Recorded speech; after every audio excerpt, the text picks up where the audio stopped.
হোমস্টেতে এই গ্রাম্য পাহাড়ি জীবনে আমার সময় কিভাবে কাটছে তা নিয়ে আমাকে অনেক বন্ধুরাই আমাকে অনেক প্রশ্ন করেছে। তো আজকে ভাবলাম দুপুরটা কিভাবে কাটাই একটু সবাইকে জানাই। জেনারেলি গেস্ট থাকলে দুপুরটা খুব বিজি থাকে, মানে সকাল থেকেই আমরা খুব বিজি থাকি। খাবার প্রিপারেশন করা, রুম রেডি করা, ইভেন গেস্টদের কোনো রিকোয়েস্ট থাকলে সেগুলো দেখা, দুপুরের খাবার হয়ে যাওয়ার সঙ্গে সঙ্গে বিকালের খাবারের প্রিপারেশন করা। আর যখন গেস্ট থাকে না, তখন একটু ফ্রি।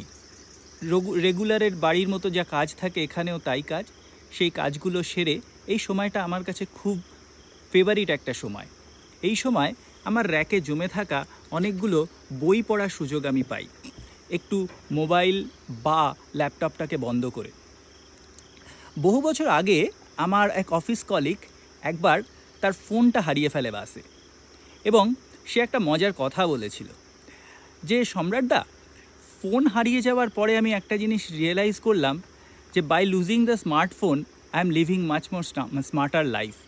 আমারও আজ এখানে এসে সেই কথাটাই মনে পড়ল। তো এভাবেই আমার দুপুরটা কাটে। এখন ওয়েদারটা খুব সুন্দর, পড়ন্ত বিকেলে হালকা ঠান্ডা এবং রোদ্দুর। ওয়েদারটা আমাদের শহরে থাকা লোকজনদের জন্য খুব ভালো। তো এইভাবেই আমার দুপুরটা কাটছে। আপনার দুপুর কিভাবে কাটে অফিস না থাকলে আমাকে জানান। ধন্যবাদ।